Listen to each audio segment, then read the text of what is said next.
अब अपन को और क्या यहां से मिले हैं, अशोक के संबंधित, अशोक ने यहां पर प्रचार करवाया। डेफिनेट ये स्थिति रही होगी कि यहाँ के निवासी बौद्ध धर्म को मानने लग गए होंगे और यहाँ पर बौद्ध धर्म के, बौद्ध संस्कृति के प्रमाण भी मिले हैं। तो कौन सा प्रमाण यहाँ से मिला है, तो देखो मैं आपको बता देता हूं। ये एक इस तरह से यहाँ पर एक बौद्ध स्तूप है नहीं, था पहले, लेकिन अभी तो केवल उसके अवशेष हमको मिले हैं। ये ऊपर से टूटा हुआ है, ऊपर दीवारें वगैरह कुछ भी नहीं है, लेकिन जब हम इसको देखते हैं इस सतह पर तो इसकी नींवें भरी हुई है। तो उस तरह से एक गोल आकार का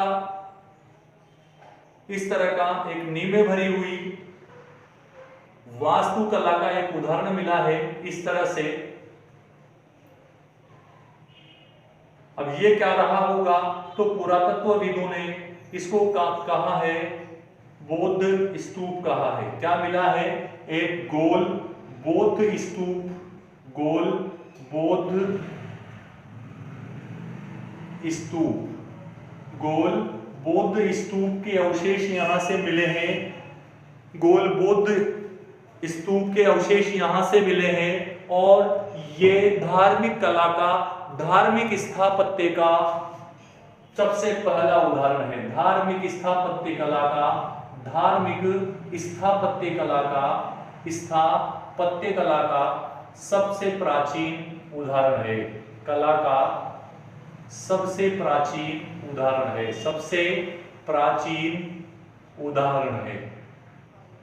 ठीक, मतलब बौद्ध धर्म का स्तूप है। स्तूप का मतलब होता है मठ, चैत्य, इसको चैत्य भी बोलते हैं, स्तूप भी बोलते हैं, जहां पर बौद्ध धर्म के सन्यासी भिक्षुक आते हैं, बैठते हैं और साधना करते हैं। तो यहां से गोल बौद्ध स्तूप भी मिला है, उसके अवशेष मिले हैं। अभी दीवारें नहीं है उसकी, केवल अपन देखते हैं तो नींवें भरी हुई मिलती है हमको ऊपर, है ना। तो ऐसा पुरातत्वविदों ने अंदाजा लगाया है कि ये बौद्ध स्तूप रहा होगा और ये धार्मिक स्थापत्य कला का सबसे प्राचीन उदाहरण माना जाता है। आगे अपन बात करें यहां से और क्या मिला है बौद्ध धर्म से संबंधित। देखो अपन यहां से क्या है, स्वर्ण मंजूषा मिली है, स्वर्ण मंजूषा मिली है, स्वर्ण मंजूषा। अब मुझे बताइए संस्कृत पढ़ने वाले कि मंजूषा को हिंदी में क्या बोलते हैं। मंजूषा को हिंदी में बोलते हैं पेटी। क्या बोलते हैं, पेटी। पेटी का मतलब डब्बा, बॉक्स है, तो वो मिली है यहाँ से। पेटी का मतलब यूं नहीं है कि भाई लाख रुपया, ये भाई लोगों की भाषा हुआ करती है, एक पेटी दे दो और दो कोका ले लो, तो वो नहीं है पेटी। पेटी का मतलब है बॉक्स, मंजूषा, स्वर्ण मंजूषा। अब इसमें क्या रखा हुआ है, तो इसमें महात्मा बुद्ध की अस्थियां रखी हुई है। तो महात्मा बुद्ध की अस्थियां, महात्मा बुद्ध की अस्थियां, अस्थियों वाली स्वर्ण मंजूषा मिली है। यहां से महात्मा बुद्ध की अस्थियों वाली एक स्वर्ण मंजूषा मिली है। तो और कौन कौन से प्रमाण मिले, देखो यहां पर हेनसांग ने यात्रा की थी।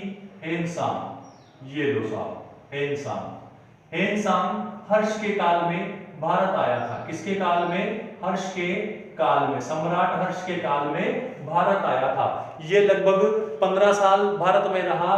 कब से कब तक, लगभग 615 ईस्वी से और 630 ईस्वी तक, 629 ईस्वी तक ये भारत में रहा।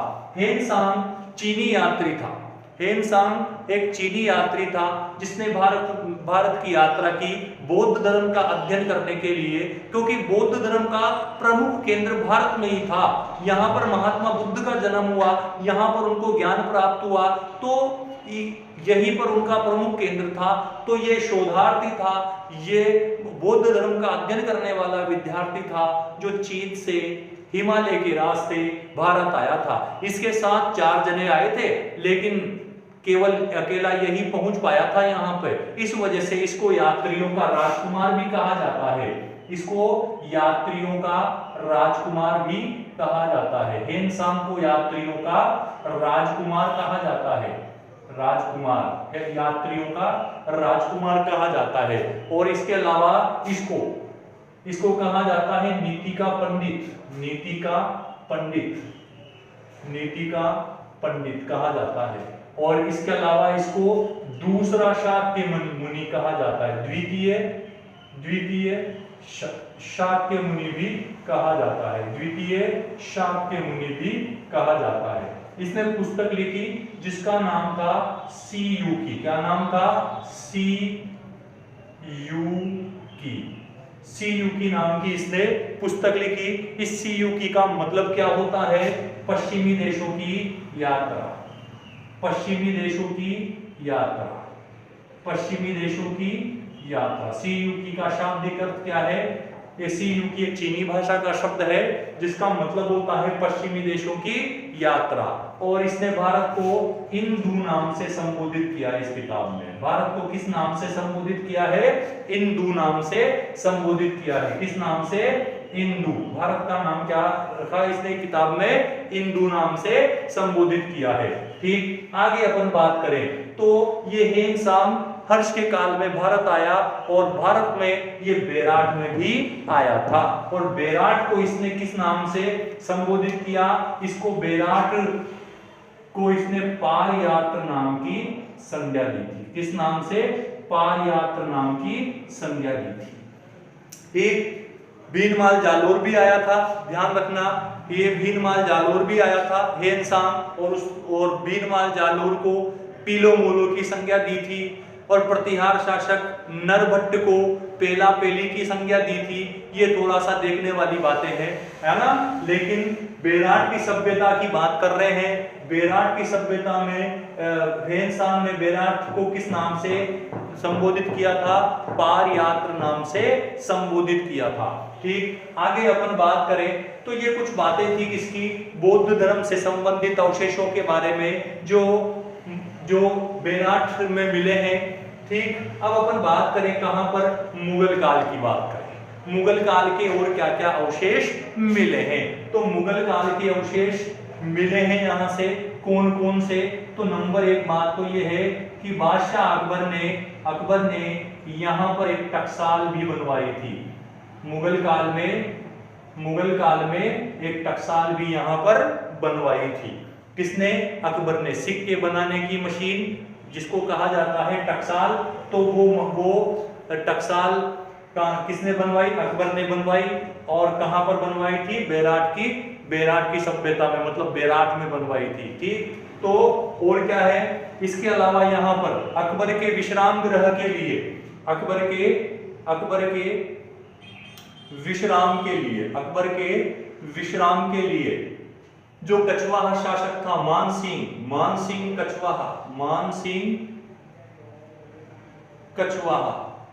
इसने यहां पर एक पंचमहल का निर्माण करवाया था। अकबर के विश्राम के लिए कछवाहा शासक मानसिंह कछवाहा ने यहां पर पंचमहल का निर्माण भी करवाया था। तो ये कुछ एक अवशेष हैं जो मुगल काल से संबंधित है, वो बेराट से संबंधित है। ठीक, आगे अपन बात करें और यहां से क्या मिला है। तो देखो और यहां से क्या मिला है, यहां से अलंकृत मृदपात्र मिले हैं, अलंकृत मृदपात्र मिले हैं। इस तरह के अलंकृत मृदपात्र है। अब इन पर किस बात का अलंकरण है, तो इन पर एक है स्वास्तिक का चिन्ह अंकित और दूसरा है त्रिरत्न का पहिया।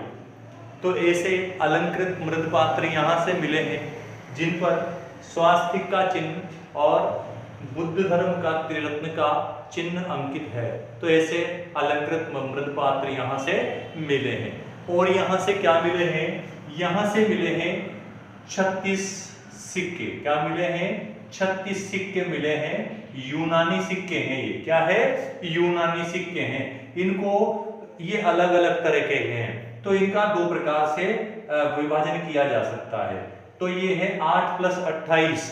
अब ये क्या है, ये 8 तो है कौन से कौन से हैं ये 8? ये हैं पंचमार्क के सिक्के। पंचमार्क क्या कह सकते हैं इनको? पंचमार्क के सिक्के हैं या आहत सिक्के हैं, आहत मुद्रा के सिक्के हैं।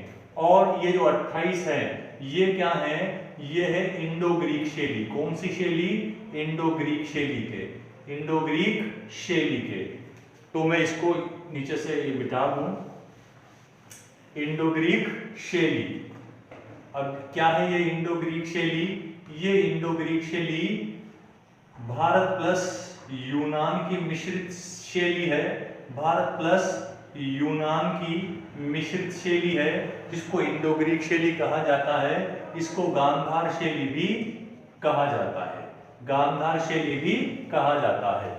इन 28 में से 16 सिक्के, इन 28 में से 16 सिक्के जो इंडो ग्रीक शासकों के हैं, मतलब यूनानी शासकों के हैं, इनमें अकेले 16 सिक्के मीनांडर के हैं। मीनांडर किसके? मीनांडर के। इस मीनांडर का नाम मिलिंद भी मिलता है। क्या मिलता है? मिलिंद। राजा मिलिंद के दो या मीनांडर के दो। ये 16 सिक्के, इन 28 इंडो ग्रीक शैली के सिक्कों में से 16 सिक्के मीनांडर या राजा मिलिंद के हैं। ये सेकंड ग्रेड 2018 का क्वेश्चन है जो आया हुआ है। ठीक, आगे देखो आप और यहां से क्या मिले हैं। तो यहां से शंख लिपि के भी प्रमाण मिले हैं। किसके? शंख लिपि के भी प्रमाण मिले हैं। शंख लिपि। अब ये शंख लिपि क्या होती है? इसको गुप्त लिपि भी कहा जाता है। कौन सी लिपि?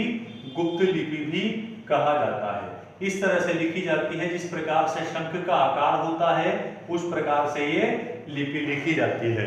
तो यहां से शंख लिपि के भी प्रमाण प्राप्त होते हैं। ठीक, अब आगे अपन बात करें कि देखो ये जो बेराट की सभ्यता थी ये एक अहिंसक सभ्यता थी, बौद्ध सभ्यता थी। और बौद्ध धर्म के जो मतावलंबी होते हैं, बौद्ध धर्म का पालन करने वाले होते हैं, वो स्वभाव से अहिंसक होते हैं। तो इस अहिंसक सभ्यता को किसने नष्ट किया? तो एक शासक है हूण शासक, मिहिरकुल हूण। मिहिरकुल हूण, मिहिरकुल हूण। इस मिहिरकुल हूण ने इस बेराट की सभ्यता को आक्रमण करके नष्ट कर दिया। ये अत्यधिक अत्याचारी शासक था, अत्याचारी शासक था। इसने लगभग यूं मान लो 200 बौद्ध स्तूपों को नष्ट किया था। तो मिहिरकुल हूण ने अत्याचारी शासक था, इस बेराट की सभ्यता को नष्ट कर दिया। अत्याचारी शासक होने के कारण इसको अटिल्ला शासक भी कहा जाता है। भारत का अटिल्ला शासक भी कहा जाता है। अटिल्ला शासक, भारत का अटिल्ला शासक भी कहा जाता है। मिहिरकुल हूण, इसी मिहिरकुल हूण ने, किसने? इसी मिहिरकुल हूण ने बारडोली का शिव मंदिर बनवाया था। बारडोली का शिव मंदिर बनवाया था। अब ये बारडोली का शिव मंदिर कहां पर है? बारडोली का शिव मंदिर कहां पर है?